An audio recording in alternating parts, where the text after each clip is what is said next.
O médico disse que seus 2 filhos tinham apenas alguns dias de vida. Então ele entrou na sala de jantar, e o que viu ali fez aquele homem, um chefe da máfia que jamais havia se ajoelhado diante de ninguém, cair de joelhos no chão e chorar como uma criança.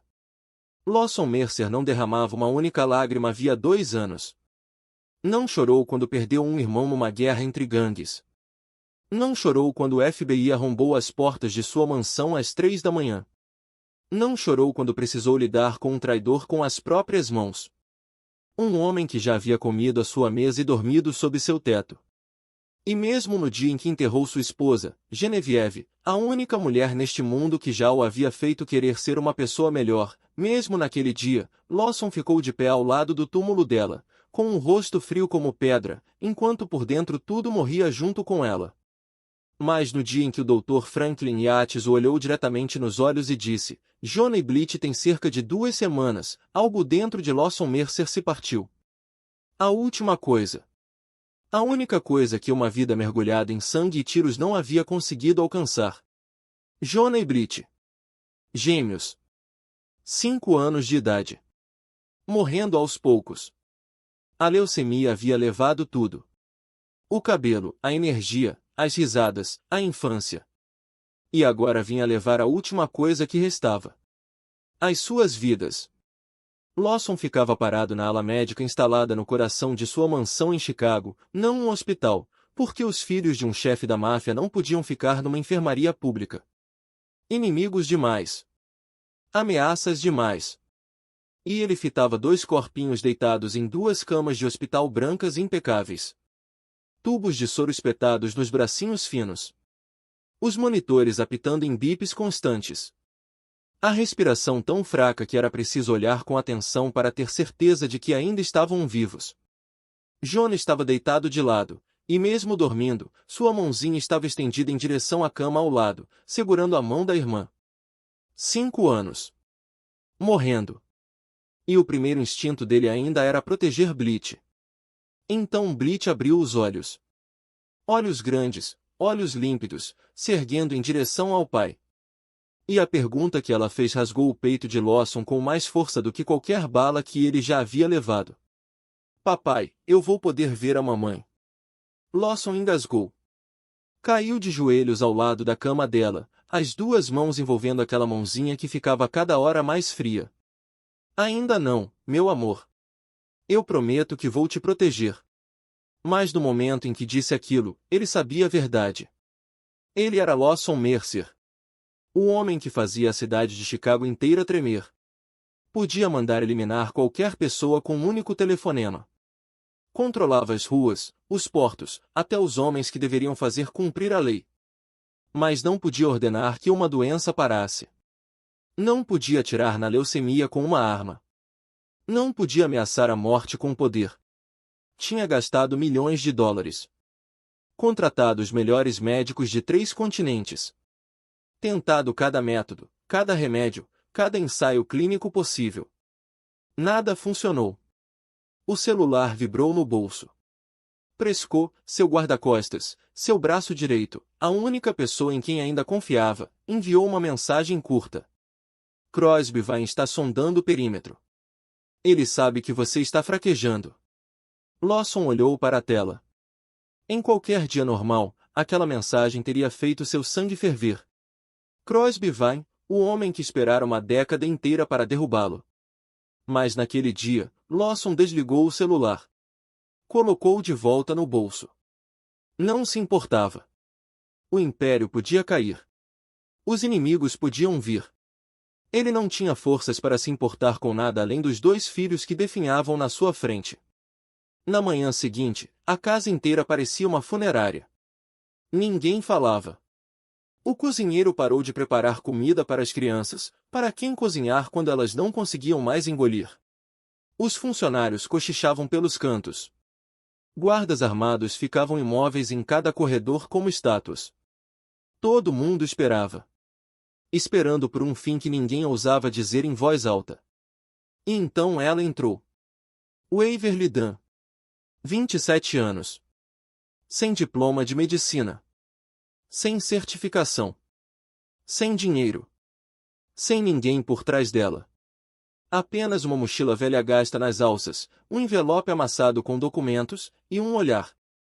Um olhar que carregava algo que aquela casa cheia de armas e desespero havia perdido faz muito tempo. Mas Lawson não sabia quem ela era. Não sabia o que ela havia perdido. Não sabia a promessa que ela carregava. E não sabia que em mais 3 dias, aquela mulher que não tinha nada faria o que milhões de dólares, dezenas de médicos e até o seu império underground não conseguiram fazer. Se essa história te tocou, dá o like e compartilha para que mais pessoas possam ouvir. Se inscreve no canal para não perder o que vem a seguir, porque a próxima parte vai fazer você não conseguir desviar o olhar. Ela atravessou o primeiro portão e 2 canos de arma se apontaram direto para o seu rosto. 2 homens grandes, de terno preto, olhos frios como aço, não disseram uma palavra. Um fez sinal para ela erguer as mãos. O outro revirou sua mochila, virou cada bolso, passou os dedos por cada costura, como se ela fosse uma terrorista e não uma jovem de 27 anos que vinha se candidatar a cuidar de crianças. Waverly ficou parada, mãos erguidas na altura dos ombros, olhar firme. Ela não tremia, não porque fosse corajosa, mas porque certa vez havia ficado numa sala de emergência às 4 da manhã e visto seu filho parar de respirar. Depois daquela noite, não havia mais nada neste mundo capaz de assustá-la. No segundo portão, outro homem mandou que ela parasse e passou um detector de metais da cabeça aos pés. Waverly olhou ao redor. Câmeras em cada canto. Os muros da propriedade se erguiam a mais de 3 metros de altura, coroados por cercas elétricas. Portões de aço. 4 SUVs pretos estacionados na frente, enfileirados como um cortejo fúnebre. Aquilo não era uma casa. Era uma fortaleza. Mas no meio de todo aquele ferro e de todas aquelas armas, Waverly viu a coisa que apertou o seu peito. Bem na entrada da ala médica, 2 pares de sapatinhos estavam lado a lado no chão. Um azul. Um rosa. As solas quase intactas, porque seus donos não saíam para caminhar faz meses.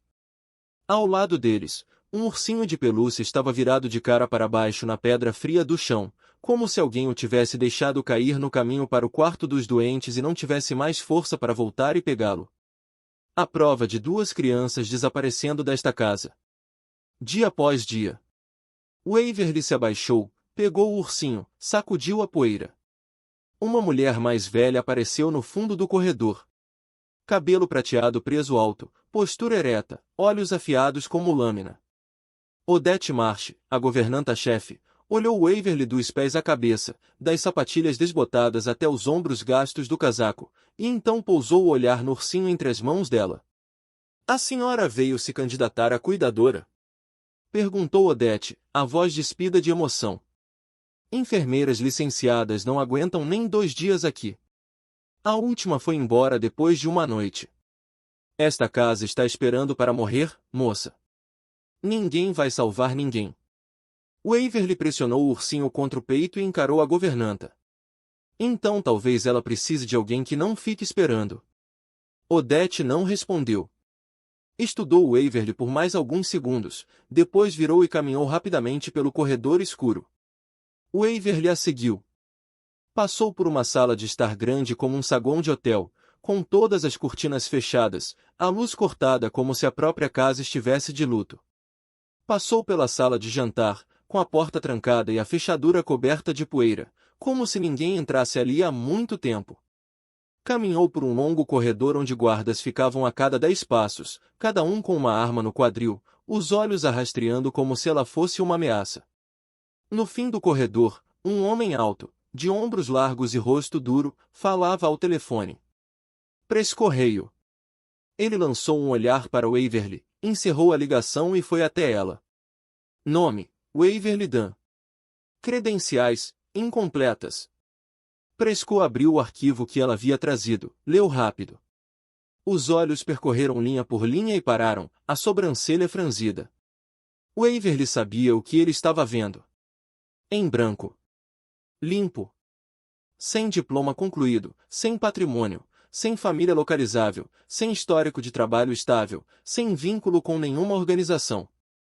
Absolutamente nada. A senhora não tem nada, disse Prescott, com frieza. Waverly o olhou. Tenho o suficiente. Prescott não respondeu. Fechou o arquivo, entrou por uma porta interna, desapareceu por 3 minutos, depois voltou. O chefe mandou dispensar a senhora. Waverly não se moveu. A senhora me ouviu? Ele não quer receber visitas. A ala médica é vetada a estranhos. A senhora deveria ir embora antes que isso se complique. Waverly ficou onde estava. Olhou por cima do ombro de Prescott em direção ao fim do corredor, onde uma luz fraca escorria pela fresta sob a porta da ala médica. Uma luz frágil, tênue, mas ainda era luz. Atrás daquela porta, 2 crianças estavam deitadas. 2 crianças que ela nunca havia encontrado. Que não conhecia pelo nome. Que não havia ouvido falar. Mas ela sabia que estavam ali. Sabia que estavam esperando. E conhecia aquela sensação, a sensação de ser pequeno e com medo numa cama de hospital, esperando que alguém entre pela porta, e ninguém vem. Mika havia esperado assim. E ela esteve lá, mas não o suficiente. Não vou embora, disse Waverly, a voz suave, mas inabalável. Prescott a encarou pela primeira vez. Algo faiscou nos olhos daquele guarda de corpo de aço. Não era desprezo, não era raiva, talvez curiosidade, talvez algo que ele não quisesse admitir. Não disse mais nada. Apenas virou e desapareceu na escuridão do corredor. Waverly ficou sozinha, o ursinho pressionado contra o peito, os olhos fixos na porta da ala médica. Ela não sabia o que a esperava do outro lado. Não sabia o quão perigoso podia ser o homem que a havia recusado. Não sabia quanta escuridão aquela casa escondia. Mas sabia uma coisa. Não ia embora. Não hoje. Não enquanto 2 pares de sapatinhos ainda ficassem lado a lado do lado de fora da porta do quarto dos doentes, esperando para ser usados de volta ao sol. Waverly ficou ali por 1 hora inteira. Ninguém lhe ofereceu uma cadeira. Ninguém trouxe água. Os guardas passavam e olhavam para ela do jeito que se olha para um gato de rua que entrou em território de lobos. Mas ela não foi embora. Ficou no corredor frio segurando o ursinho e esperou. Então ele apareceu. Lawson Mercer saiu pela porta interna com o celular no ouvido, a voz baixa e afiada como uma lâmina enquanto dava ordens para alguém do outro lado da linha. Encerrou a ligação, viu Waverly, e parou. Não de surpresa. De irritação. Eu mandei dispensar ela. A voz de Lawson não era alta. Não precisava ser, naquela casa, quando Lawson Mercer sussurrava, uma sala inteira emudecia. Waverly engoliu em seco. Olhou para ele. Realmente olhou para ele pela primeira vez. O homem que a cidade de Chicago inteira temia. Era quase uma cabeça mais alto do que ela. Ombros largos, mandíbula travada, olhos escuros como noite sem lua. E tudo nele irradiava um poder que não precisava se anunciar. Atrás dele, Prescott estava 3 passos atrás, a mão direita repousando levemente no quadril, exatamente onde ficava a arma. Ninguém contrariava o chefe. Ninguém ficava de pé na frente de Lawson Mercer recusando ir embora sem pagar por isso. Senhor Mercer, disse Waverly, a voz menor do que ela queria. Eu sei que o senhor não quer que eu esteja aqui. Sei que não confia em mim. Mas estou pedindo 2 minutos. O senhor não tem 2 minutos. Não tem nada. Prescott já te disse. É verdade. Não tenho nada. Waverly respirou fundo. Mas o senhor tem 2 filhos deitados atrás daquela porta, e todo mundo nesta casa já desistiu deles. Os olhos de Lawson escureceram. A mandíbula se contraiu tão forte que os músculos nas têmporas pulsaram. Ele deu um passo à frente, e Waverly sentiu o corredor inteiro encolher. Prescott se mexeu ligeiramente. Pronto. Repita o que disse, falou Lawson, a voz caindo ainda mais baixo. Mais perigosa do que se ele tivesse gritado. Eu disse, crianças morrendo não precisam de silêncio. Waverly conseguia ouvir o próprio coração nos ouvidos. Mas não recuou. Não precisam de mais um quarto escuro. De mais um adulto andando na ponta dos pés. De mais um par de olhos olhando para elas como se fossem caixões. Elas precisam de alguém que ainda acredite que vale a pena salvá-las. Silêncio. Do tipo tão pesado que Waverly conseguia ouvir o bip constante dos monitores vindo da ala médica. Ritmado e lento como uma contagem regressiva. Lawson não falou. Ficou encarando ela, e por alguns segundos Waverly viu algo passar pelos olhos dele. Por trás da raiva, por trás do poder, por trás do muro que ele havia erguido nos 2 anos desde que enterrou Genevieve. Ela não sabia o que era, mas estava lá, rápido como um piscar, e depois sumiu. Faz o que quiser, disse ele, com frieza, e virou as costas. Não olhou para trás. Prescott ficou por mais alguns segundos. Estudou Waverly, a expressão ilegível. Então falou baixo, apenas o suficiente para ela ouvir. A senhora sabe quem foi a última pessoa que discutiu com ele? Waverly balançou a cabeça. Não saiu daqui com as próprias pernas. Prescott deixou as palavras pairar no ar, depois virou e seguiu Lawson pelas sombras. Waverly ficou sozinha. As mãos tremiam levemente. Ela apertou mais o ursinho, respirou fundo, e se voltou para a porta da ala médica. Empurrou a porta. Luz fraca. Cheiro de antisséptico. 2 caminhas de hospital lado a lado. Lençóis brancos. Tubos de soro. Monitores cardíacos. Na cama da esquerda, um menino estava encolhido, as mãos ainda estendidas em direção à outra cama, mesmo dormindo. Os dedinhos enrolados nos da irmã. Jonah. Na cama da direita, uma menina estava deitada de costas, olhos fechados, a respiração tão superficial que o lençol mal se movia. Brit. Waverly pousou o ursinho com cuidado ao pé da cama de Brit. Depois puxou uma cadeira para o espaço entre as 2 camas e se sentou. Não tocou nas crianças. Não verificou os tubos. Não leu os números nas telas. Simplesmente ficou ali, olhando para eles, contemplando os 2 rostos frágeis, marcados pela longa batalha, mas irradiando uma força silenciosa. Ainda aqui. O quarto estava quieto, exceto pelo bip constante dos monitores e pelo vento de Chicago raspando nas janelas. Então Waverly se inclinou para frente e sussurrou na penumbra, a voz se partindo levemente no fim.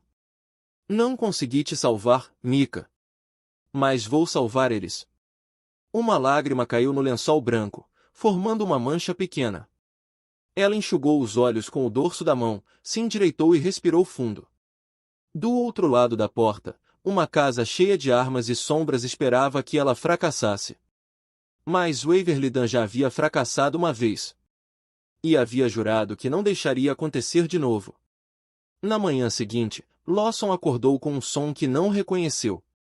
Ficou deitado, imóvel, por alguns segundos, franzindo a testa, tentando identificar o que ecoava pelo corredor. Não era o bip constante dos monitores. Não eram os funcionários cochichando. Não eram os passos pesados dos guardas na troca de turno. Era uma risada. Pequena, frágil, fina como um fio de seda tremendo no vento, mas era risada. Lawson se sentou de uma vez, o coração batendo forte. Achava que estava sonhando. Então a risada veio de novo, um risinho pequeno, fugaz e suave, como uma vela piscando antes de apagar. Ele pôs o casaco e foi rapidamente para o corredor. O guarda noturno de plantão o olhou e acenou com a cabeça. Lawson não respondeu. Caminhou direto para a ala médica. A porta estava levemente aberta, e o que Lawson viu dentro fez parar onde estava. As cortinas tinham sido abertas. Todas elas. Os pesados drapeados pretos que ele havia mandado pendurar meses atrás, selando cada raio de luz, transformando a ala médica numa caverna fria e sombria. Agora estavam escancaradas, e o sol da manhã de Chicago entrava a jorros, derramando-se pelo chão, pelos lençóis brancos, pelos 2 rostinhos sobre os travesseiros. Waverly estava no meio do quarto, segurando uma escova de cabelo como se fosse um microfone, cantando. E estava cantando horrivelmente. Gloriosamente.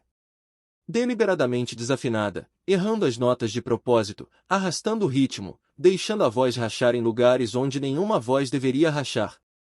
Os olhos de Blit estavam abertos, ainda cansados, ainda com olheiras escuras, mas os cantos da boca dela curvavam levemente para cima. Não era exatamente um sorriso, mas era algo próximo. Mais próximo do que Lawson havia visto em meses. E Jonah? Lawson olhou para o filho, e o que viu o atravessou de um jeito completamente diferente. O menino estava sentado. Sentado com as próprias forças. Os bracinhos finos tremiam ao empurrar contra o colchão. Os tubos de soro puxavam junto. O rosto tenso de esforço. O corpinho inteiro sacudia como uma folha presa no galho no último segundo antes de cair. Mas ele estava sentado. Depois se inclinou para outra cama, estendendo a mão para pegar a da irmã. Blit, disse Jonah, a voz fraca. Você tem que rir. A senhorita Waverly canta muito mal. Vamos lá, ri. 5 anos. Morrendo. Soro no braço. E o primeiro instinto dele, antes de pensar em si mesmo, antes de reconhecer a própria dor, ainda era alcançar a irmã. Ainda era proteger Blit. Waverly parou de cantar. Olhou para Jonah, piscando rápido enquanto engolia o que havia subido até a garganta. Depois sorriu, um sorriso de verdade, e cantou de novo, ainda pior do que antes, empurrando as notas cada vez mais para longe, até que Blit soltou uma gargalhada pequena e real. Aquele som. O som que a casa inteira havia esquecido. Lawson ficou parado na porta, incapaz de entrar. As mãos agarravam a moldura dos dois lados. O peito apertado com algo que ele não conseguia nomear. Não havia ouvido seus filhos rirem em mais de 1 ano. Por mais de 1 ano, só havia o bip das máquinas, o silvo do oxigênio, o sussurro das enfermeiras, o eco pesado dos seus próprios passos cruzando o corredor antes de entrar no escritório, fechar a porta, se esconder. E agora, uma estranha com uma escova e uma canção desafinada estava fazendo o que milhões de dólares e dezenas de médicos não haviam conseguido. Waverly o notou na porta. Parou. Bom dia, Sr. Mercer. Lawson não respondeu. Apenas olhou para os filhos. Olhou para Jonah, ainda segurando a mão da irmã, se inclinando para ela, sussurrando algo. Olhou para Blit, com os olhos abertos, os lábios levemente curvados, os dedinhos apertando os do irmão. Então Jonah ergueu o olhar e viu o pai. Pai, chamou ele, a voz rouca, mas algo brilhante nos olhos. A senhorita Waverly fez a Blit rir. Ela não ria faz muito tempo, pai. Lawson queria dizer algo. Queria entrar, sentar, pegar as mãos deles. Mas os pés não se moviam. Algo segurava no limiar. Algo mais pesado que aço, mais fundo que o medo. Talvez vergonha. Talvez a percepção de que o filho de 5 anos, deitado numa cama de hospital com soro no braço, morrendo, cuidava da irmã melhor do que ele havia cuidado dos dois durante meses. Lawson virou e foi embora sem dizer uma palavra. Waverly o observou partir, mas não o chamou de volta. Ela entendia. Algumas pessoas precisam de tempo para aprender a voltar. No corredor, Lawson deu 10 passos e parou. Encostou as costas na parede e fechou os olhos, os braços caindo ao longo do corpo. A risada de Blit ainda vinha pela porta entreaberta. Pequena. Frágil. Mas real. E Lawson Mercer, o chefe da máfia cujo único comando era capaz de mover uma cidade, ficou sozinho no corredor, de olhos fechados, ouvindo a filha rir, sem ousar entrar. Porque ele sabia que, se entrasse, teria que enfrentar a verdade, uma mulher que não tinha nada estava fazendo o que ele não conseguia. E isso, para Lawson Mercer, doía mais do que qualquer bala jamais doeu. De dia, Waverly era a luz. Ela abria as cortinas, cantava desafinada, contava histórias, fazia piadas absurdas e transformou a ala médica num lugar onde as pessoas viviam, em vez de um lugar onde esperavam para morrer. Ria com Jonah quando ele perguntava por que ela cantava tão mal, acariciava a testa de Blit quando a menina estava cansada demais para abrir os olhos. Falava com eles como se tivessem uma vida inteira pela frente, como se o amanhã fosse certo, como se 2 semanas não fossem uma sentença, mas apenas um número sem sentido que alguém havia escrito num pedaço de papel. De dia, Waverly era forte o suficiente para que ninguém questionasse. Mas à noite, quando as crianças dormiam, quando o bip constante dos monitores virava o único som na ala médica, quando a casa inteira afundava na escuridão e no silêncio, Waverly se levantava da cadeira entre as duas camas. Olhava para Jonah, as mãos ainda estendidas em direção à irmã mesmo no sono. Olhava para Blit, a respiração superficial, o peito subindo tão devagar que era preciso contar para saber se ela ainda estava viva. Depois Waverly se virava. Saía pelo corredor, caminhava rápido, depois mais rápido, pela sala escura, pela cozinha, descendo até a lavanderia no porão. O único lugar em toda a mansão sem câmeras de segurança. Porque nenhum chefe da máfia precisa monitorar máquinas de lavar. Waverly empurrava a porta, fechava atrás de si, encostava as costas na parede e desmoronava. Não chorava. Desmoronava. O corpo inteiro deslizava para o chão, as costas raspando o tijolo frio. As duas mãos cobrindo a boca enquanto os soluços saíam dela sem som.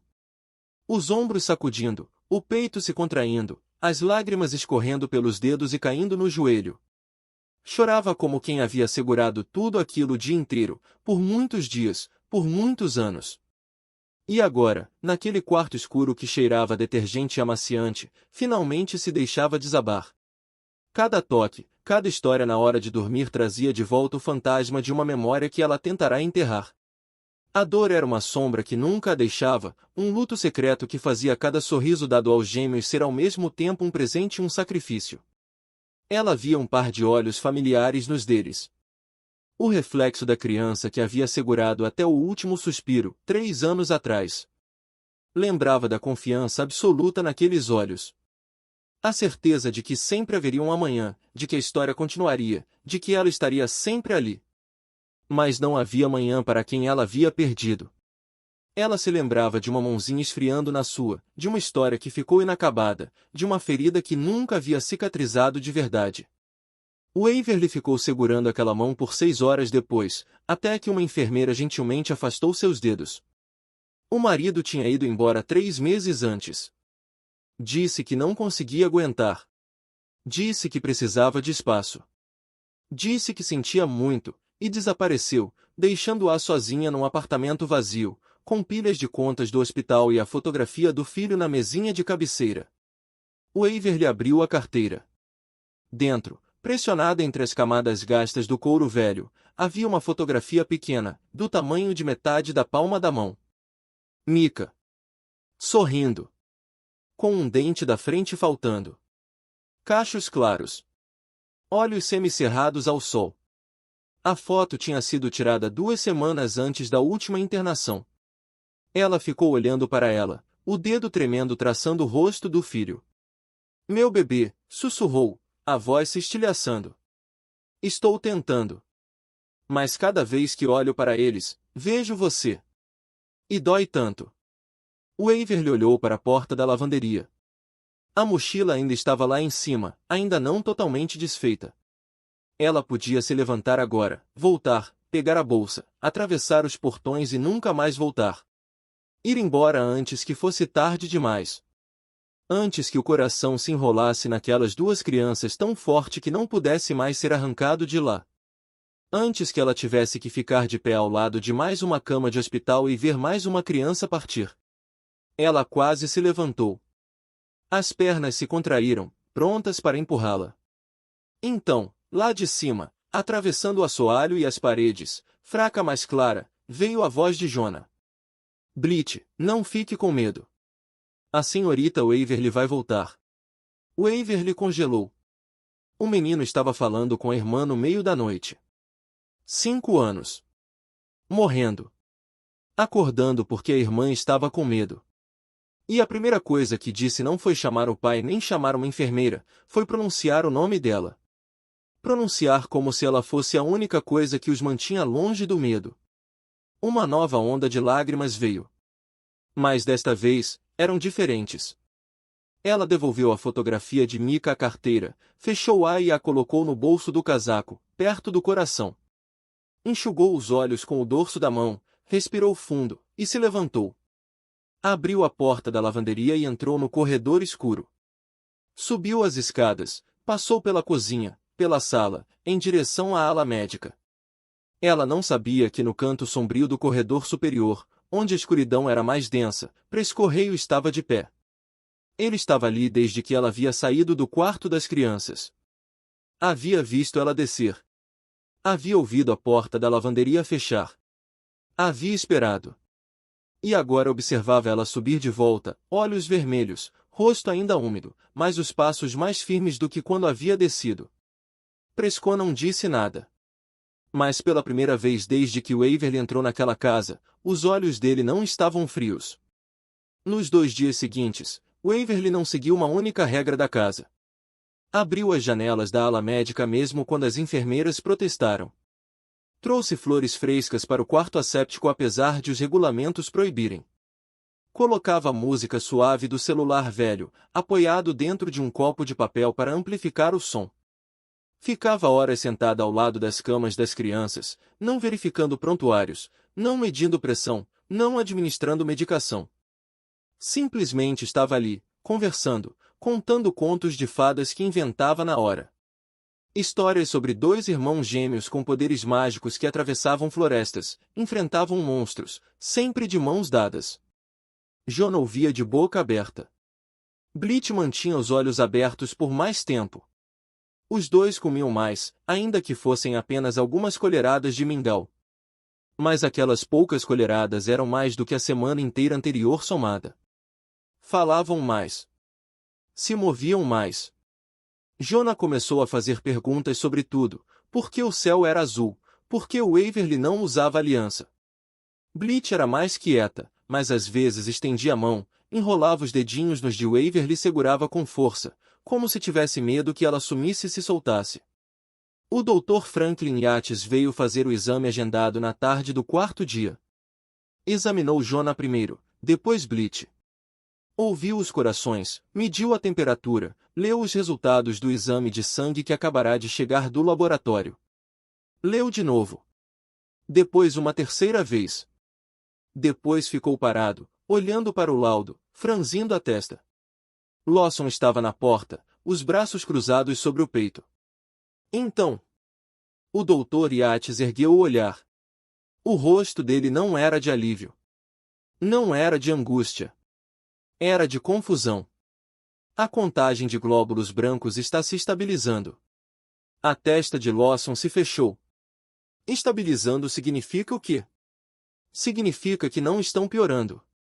E em alguns marcadores, estão melhorando. O Dr. Yates balançou levemente a cabeça. Mandei o laboratório refazer o exame 2 vezes, Lawson. Mesmo resultado. Eles estão comendo de novo. O ritmo cardíaco está mais regular. Isso não deveria estar acontecendo. Não com uma leucemia tão agressiva. Não quando interrompemos todos os protocolos de tratamento intensivo. Então me explique. Não consigo. O Dr. Yates pousou o laudo e olhou para a janela.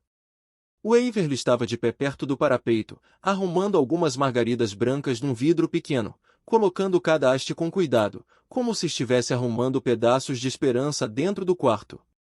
O médico a observou por alguns segundos, depois se virou para Lawson, baixando a voz. Não sei o que ela está fazendo. Mas seja lá o que for, não interrompa. Ele fechou o arquivo, acenou com a cabeça e foi embora. Lawson ficou mais alguns segundos na porta, observando Waverly colocar a última flor no vidro e virá-la em direção à cama de Blitz, para que a menina a visse quando abrisse os olhos. Depois virou, voltou para o escritório, sentou atrás da mesa e ficou encarando a pilha de prontuários sem ler. Os números diziam que estavam morrendo. Mas seus olhos haviam visto algo diferente hoje.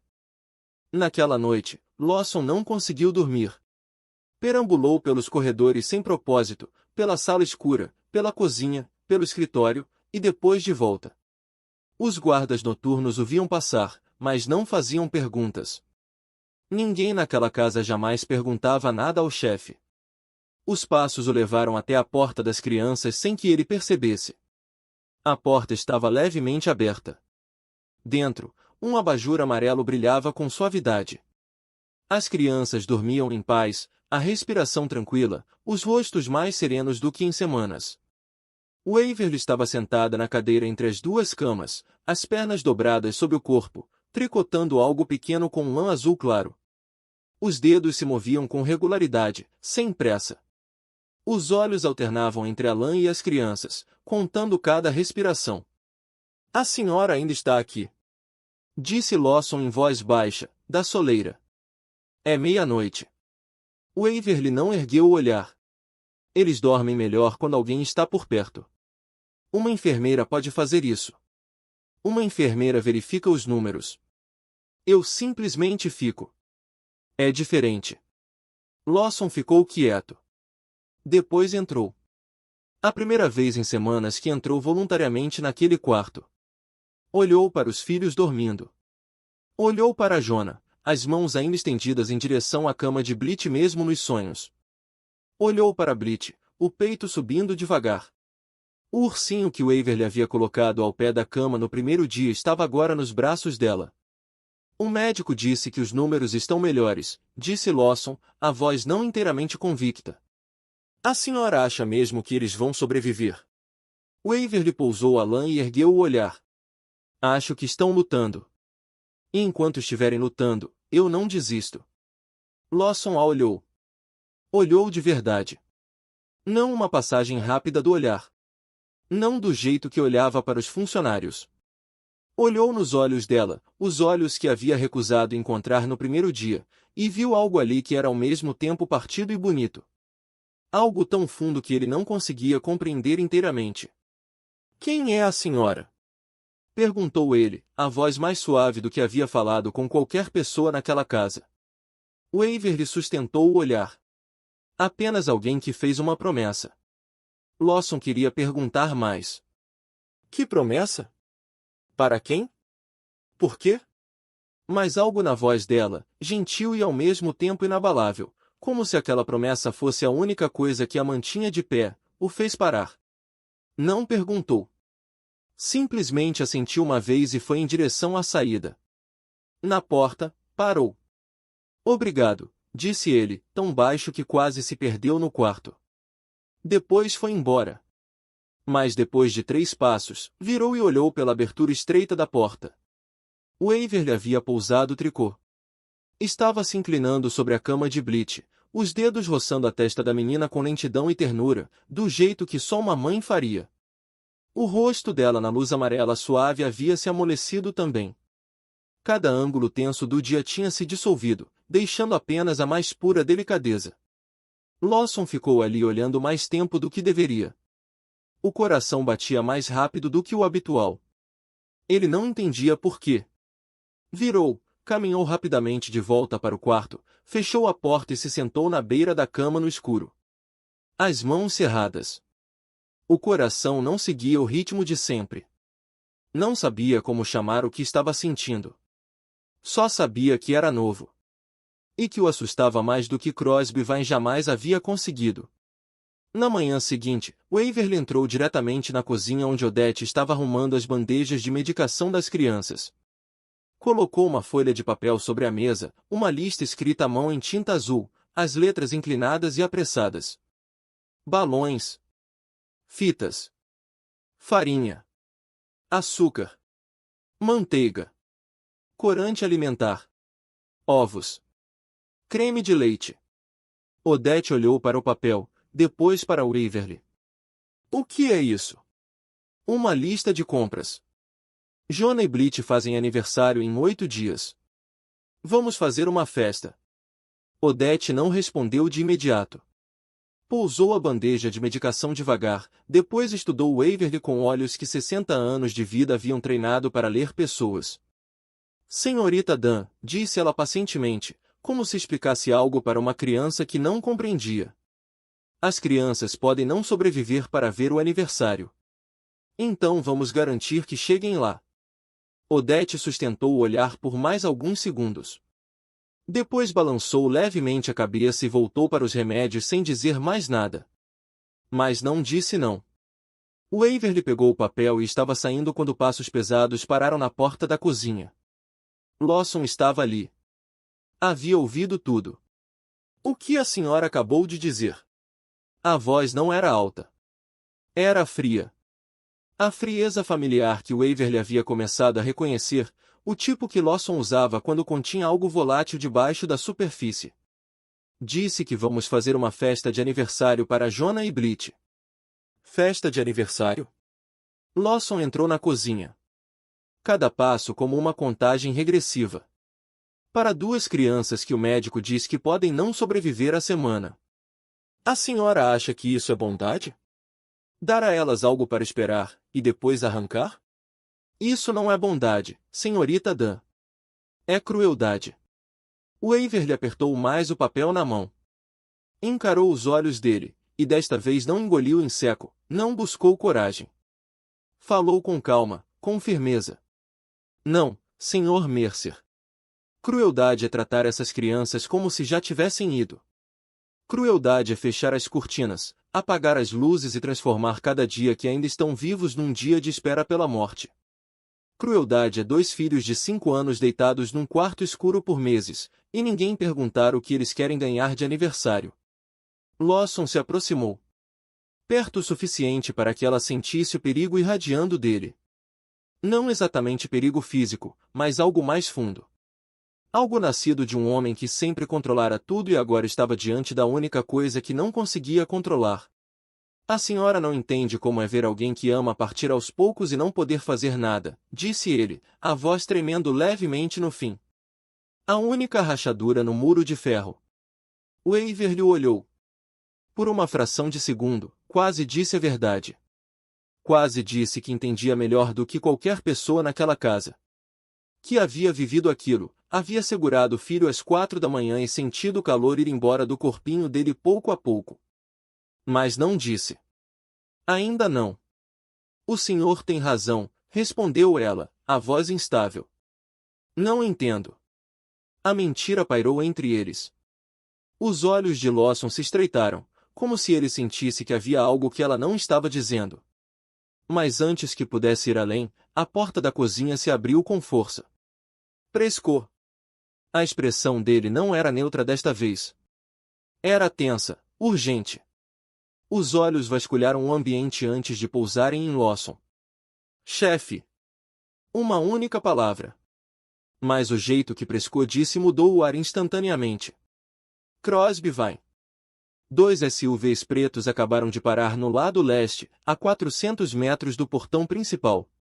6 homens armados. Estão fotografando a propriedade. Waverly olhou para Lawson e testemunhou a mudança. Não gradual. Não sutil. Imediata, como se alguém tivesse acionado um interruptor. O pai enlutado que estava diante dela um momento atrás desapareceu.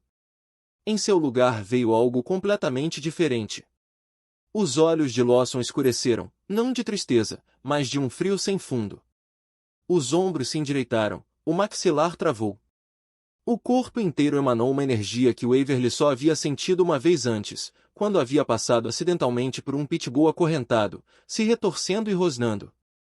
Uma energia que dizia que a violência não era uma possibilidade. Era uma natureza. Quantos? A voz de Lawson havia mudado. Mais baixa. Mais lenta. Cada palavra pousando como uma bala. 6. 2 veículos, pistolas, respondeu Prescott. Lawson ficou em silêncio por 2 segundos. Depois olhou para o monitor de segurança na parede da cozinha, a tela pequena mostrando o portão externo. Waverly seguiu o olhar dele. Na tela, 2 SUVs pretos estavam parados sob as árvores, e no veículo da frente, um homem no banco do motorista tinha o vidro entreaberto, encarando diretamente a câmera, sorrindo. Prescott. Lawson não tirou os olhos da tela. Resolva. Ninguém chega perto dos meus filhos. Prescott acenou com a cabeça e virou com firmeza. Os rádios crepitaram no corredor. Botas se moveram rapidamente. Lawson saiu da cozinha sem olhar para Waverly. Ela ficou onde estava. As mãos tremiam. A lista de aniversário estava amassada na palma úmida. Havia acabado de ver o monstro. Não Crosby vai. O que vivia dentro de Lawson Mercer? A coisa que ele mantinha escondida atrás da porta do escritório, atrás dos ternos bem cortados, atrás daqueles olhos cheios de dor. A coisa que havia construído um império. A coisa que fazia uma cidade tremer. Aquele lugar era perigoso. As crianças cresciam rodeadas de armas. E ela, uma mulher sem nada, estava de pé no meio do território de um assassino. Waverly baixou o olhar para o papel amassado na mão. Balões. Fitas. Farinha. Açúcar. Ela alisou a folha sobre a mesa, tirou o celular do bolso e fez o pedido. Pagou com o próprio dinheiro. Porque atrás da porta da ala médica havia duas crianças que nunca haviam sido perguntadas o que queriam ganhar de aniversário. E Waverly Dunn não ia fazê-las esperar mais. No dia seguinte, Waverly fez algo que ninguém naquela casa teria ousado imaginar. Acomodou Jonah e Bleach em duas cadeiras de rodas pequenas, enrolou cobertores nos corpinhos frágeis e os levou para fora. A enfermeira de plantão tentou barrá-la na porta. A senhora não pode levá-los para fora. Uma mudança de temperatura pode causar choque. Waverly a encarou com calma. Eles ficaram trancados num quarto fechado por meses. Um pouco de sol não vai matar, mas mais um dia no escuro pode. A enfermeira abriu a boca para rebater, mas Waverly já estava em movimento, empurrando as cadeiras além dela, saindo da ala médica, pelo longo corredor, pela sala de estar, e pela porta dos fundos. Pela primeira vez em quase meio ano, o sol tocou os rostos de Jonah e Bleach. Jonah fechou os olhos, ergueu a cabeça e respirou fundo, como se fosse o primeiro ar que havia tomado em toda a vida. Bleach se encolheu mais no cobertor, os olhos arregalados, fitando o céu como se estivesse olhando para algo que havia esquecido que existia.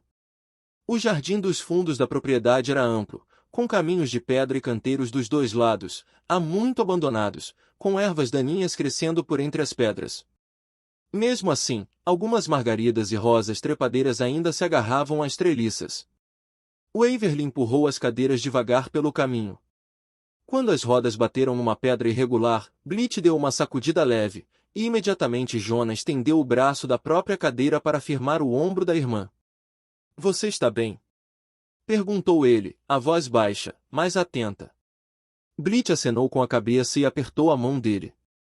Waverly se ajoelhou entre eles e apontou para um canteiro de margaridas. — Olha, Bleach, estão florescendo. Bleach inclinou a cabeça e estendeu a mão, tocando uma pétala com cuidado de quem tem medo de que desapareça. Jonah observou a irmã tocar a flor e sorriu. Um sorriso de verdade. Com os olhos semicerrados, as bochechas finas se iluminando. Lá em cima, na janela do escritório do segundo andar, Lawson olhava para baixo. Ficou de pé atrás da cortina, as duas mãos apertando a borda da mesa. Os filhos estavam ali. As silhuetas delicadas embrulhadas em cobertores pareciam tão frágeis quanto porcelana à luz da tarde. Mas estavam sorrindo. Tocando flores. Erguendo os rostos para o céu. E Waverly estava ajoelhada entre eles. Não uma médica, não uma enfermeira, não alguém da família. Apenas uma mulher sem nada. Mostrando aos seus filhos que o mundo além da ala médica ainda existia. Lawson olhou para a cena, e um pensamento cortou por dentro com nitidez implacável. Ela não veio aqui para salvar os filhos dele. Ela veio para salvá-lo. Ele soltou a mesa e recuou da janela, o coração acelerado. Naquela tarde, depois que as crianças foram trazidas de volta para descansar, Waverly foi em busca da lavanderia para pegar mais cobertores quentes. Tomou uma direção errada no corredor oeste, um lugar em que nunca havia estado. Era mais escuro ali, sem janelas, as luzes fracas e amareladas. Uma porta no fim do corredor estava levemente entreaberta, com luz branca escorrendo pela fresta. Waverly se aproximou, empurrou com cuidado, e congelou. O cômodo não era grande. Mas o que havia dentro esfriou o sangue. Armários de vidro forravam as paredes. Dentro deles, fileiras de pistolas e rifles, polidos e organizados como uma coleção. Na parede oposta, um grande mapa de Chicago com pinos vermelhos espalhados por toda parte, fios os conectando numa teia. Ao lado, um quadro coberto de fotografias de vigilância, dezenas delas, Homens em estacionamentos, do lado de fora de restaurantes, em calçadas. Cada foto marcada com pequenas anotações manuscritas. No centro do quadro, maior que as outras, estava o rosto do homem do SUV preto daquela manhã. O homem que havia sorrido para a câmera. Abaixo da foto, uma linha escrita em tinta vermelha. Waverly não teve tempo de lê-la. A senhora não deveria estar aqui. A voz de Prescott veio por trás dela. Não alta, mas afiada o suficiente para fazê-la virar. Ele estava na porta, o ombro encostado no batente, os braços cruzados. Os olhos não eram de raiva, mas também não estavam à vontade. Me perdi, disse Waverly, mais calma do que se sentia. Estava procurando a lavanderia. Prescott ficou em silêncio. Olhou para ela, olhou para a porta aberta do quarto das armas atrás dela. Depois falou devagar, com deliberação. Ele é um homem que está perdendo os filhos. É só o que a senhora precisa saber. Nenhuma explicação. Nenhuma ameaça. Apenas aquela frase. E dentro dela, Prescott estava dizendo que havia coisas naquela casa que ela não deveria tocar. Não porque a machucassem, mas porque mudariam a forma como ela via o homem que desmoronava do outro lado da parede. Waverly acenou com a cabeça e saiu. Prescott fechou a porta do quarto das armas atrás dela.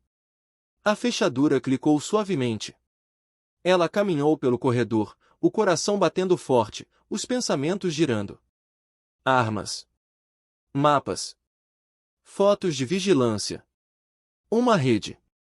Ela sabia desde o primeiro dia que aquilo não era uma casa comum. Mas saber e ver eram coisas diferentes. Então, da ala médica, veio a voz de Blitz, pequena e fraca, mas clara. Senhorita Waverly, você pode terminar a história? Aquela frase. Aquela voz. Mamãe, você termina a história amanhã? Mika. 3 anos atrás. As últimas palavras dele. Waverly fechou os olhos, respirou fundo, abriu-os, e caminhou em direção à ala médica. Escolheu ficar. Não porque não estava com medo. Mas porque algo mais forte que o medo a segurava ali. Naquela noite, Lawson desceu para buscar água. Era bem depois da meia-noite. Ele não acendeu as luzes, acostumado a se mover na escuridão, os passos silenciosos, o instinto de um homem que vivia nas sombras. Mas quando virou para a cozinha, parou. Waverly estava sentada à mesa, as duas mãos envolvendo uma xícara de chá, olhando pela vidraça. Ela não sabia que ele estava ali. A pequena luz da cozinha lançava um brilho sobre o cabelo dela, sobre o rosto cansado mais sereno, sobre os ombros estreitos levemente inclinados para a frente. Ela não estava com o casaco, só uma camiseta velha. E naquela luz amarelo pálida, ela parecia menor do que de dia. Mais frágil. Mais humana. Lawson ficou na escuridão e a observou. Não como a mulher que cuidava dos filhos. Não como a mulher que havia discutido com ele no corredor. Mas como ela mesma. Waverly. O rosto dela quando ninguém estava olhando. Quando não precisava ser forte. Quando era simplesmente uma jovem de 27 anos sentada sozinha numa cozinha à meia-noite, segurando uma xícara de chá que havia esfriado. Ele ficou ali mais tempo do que deveria. Depois recuou em silêncio, sem se deixar conhecer, e voltou para o corredor, esquecendo completamente o que havia descido para buscar. No 9º dia, Lawson acordou com silêncio. Nenhuma risada. Nenhuma canção desafinada. Nenhuma história sendo contada. Só o vento de Chicago nas janelas e o ritmo acelerado do próprio coração. Pôs o casaco e foi rapidamente para o corredor, se movendo em direção à ala médica. A porta estava aberta. Dentro, as duas camas estavam vazias. Lençóis brancos amarrotados. Tubos de soro enrolados sobre os travesseiros. Monitores desligados. Ninguém.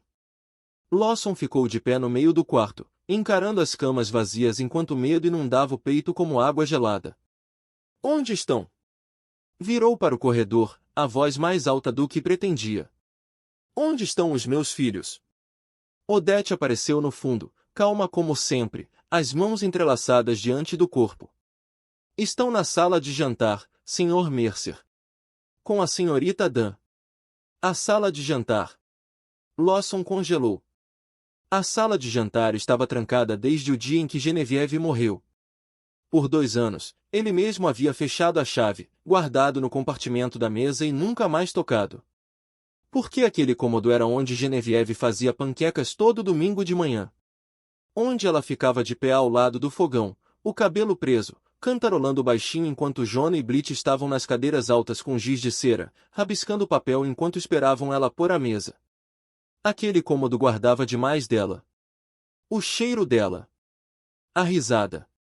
A sombra dela na parede quando o sol do leste entrava pela manhã.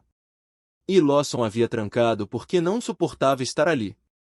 Caminhou rapidamente pelo corredor, virou à direita, e parou diante da porta da sala de jantar, agora escancarada. A luz do sol entrava pelas janelas sem cortinas. A mesa comprida estava coberta de papel branco e giz de cera espalhados. Waverly estava sentada no meio, Jonah à sua esquerda, Blit à sua direita. Estavam desenhando. Jonah estava inclinado sobre o papel, a língua ponta saindo pelo canto da boca de concentração, segurando um giz azul e movendo com cuidado. Mas não estava desenhando para si mesmo. O papel na sua frente estava virado para Blit. Uma borboleta, asas tortas, azul e roxo, coloridas de forma irregular. Mas inegavelmente uma borboleta. Porque as mãos de Blit ainda estavam fracas demais para segurar o giz por muito tempo. Então Jonah desenhava para ela. Senhorita Waverly. Jonah ergueu o olhar. A vozinha dele era séria, de um jeito que não cabia num rosto de 5 anos. Se só tiver remédio suficiente para um de nós, dê para minha irmã. Waverly ergueu a mão até a boca. Os olhos vermelhos. Por um momento, não conseguiu falar. Ficou apenas olhando para o menino que tinha 5 anos, que estava morrendo, que desenhava borboletas para a irmã e oferecia a própria chance de sobreviver. Vai ter remédio para os dois, disse ela finalmente, a voz tremendo mais firme. Prometo. Lawson ficou na porta, olhando tudo aquilo, sem conseguir respirar. Então Blit o viu. Ela deslizou da cadeira com cuidado, os pezinhos tocando o chão com hesitação, cambaleando. Atravessou sozinha, um passo trêmulo de cada vez, o espaço da mesa até a porta onde ele estava. A mãozinha dela se ergueu e se enrolou no dedo do pai. Papai, você vai desenhar comigo? E Lawson Mercer, o chefe da máfia que nunca havia se ajoelhado diante de ninguém, desceu de joelhos. Não de fraqueza. Mas porque depois de meses escondido no escritório, depois de jogar milhões de dólares em médicos e remédios, depois de caminhar pelos corredores noite após noite sem ousar entrar no quarto dos filhos, ele finalmente os viu. De verdade. Vivos. Lutando. Esperando por ele. Waverly colocou um giz de cera na mão dele sem dizer uma palavra. Ele se sentou ao lado de Blit. E pela hora seguinte, Lawson Mercer desenhou flores. Flores desajeitadas, com pétalas irregulares e caules tortos, cor escorregando para fora dos traços. Blit ria e apontava para o desenho, dizendo que a flor estava feia, mas que gostava. Jonah empurrou a borboleta em direção à irmã e disse que ia desenhar outra. E Lawson ficou ali, entre os dois filhos, no cômodo que havia mantido trancado por 2 anos, desenhando flores tortas em papel branco e sentindo algo dentro do peito se abrir. Quando as crianças ficaram cansadas, Waverly as levou de volta à ala médica para descansar. Lawson ficou para trás. Sentou-se sozinho na sala de jantar, olhando para os desenhos espalhados sobre a mesa. E quando Waverly voltou, ele falou sem olhar para ela. Genevieve sentava naquela cadeira, disse ele, apontando para a cabeceira da mesa. Todo domingo de manhã, ela fazia panquecas. As crianças ficavam desenhando enquanto esperavam. Ela cantava as letras erradas e ria quando elas corrigiam. A voz falhou. Depois que ela morreu, eu tranquei este cômodo. Não voltei mais. Não conseguia. Ele enterrou o rosto nas mãos. Os ombros tremeram. E pela primeira vez desde o dia em que ficou ao lado do túmulo de Genevieve com um rosto de pedra, Lawson Mercer chorou. De verdade. Sem controle. Sem esconder. O som rasgou do peito, baixo e bruto, como algo aprisionado há tempo demais finalmente se libertando. Waverly se sentou do lado oposto. Não falou. Não o tocou. Não ofereceu consolo. Simplesmente ficou ali com ele na dor, sustentando o espaço para que ele pudesse se desmoronar sem estar sozinho. Quando os soluços diminuíram, Lawson ergueu a cabeça, olhos vermelhos, rosto molhado, e a encarou. Eu tinha tanto medo de perdê-los que esqueci como ser o pai deles. Ainda não é tarde, disse Waverly com gentileza. Os médicos dizem muita coisa. Mas seus filhos ainda estão aqui, Lawson. Mas é aqui que a história apenas começa. O que acontece a seguir vai mudar tudo. Segredos serão revelados. Vidas serão destruídas. E o amor será testado de maneiras que você nunca imaginou.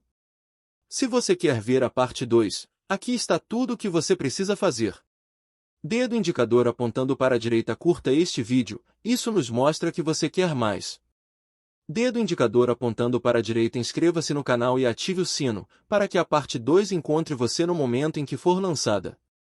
Dedo indicador apontando para a direita, comente parte 2 abaixo, para sabermos que você está pronto. Cada curtida, cada comentário e cada inscrição nos dizem uma coisa: continuem. Continuem contando essas histórias. Claquete.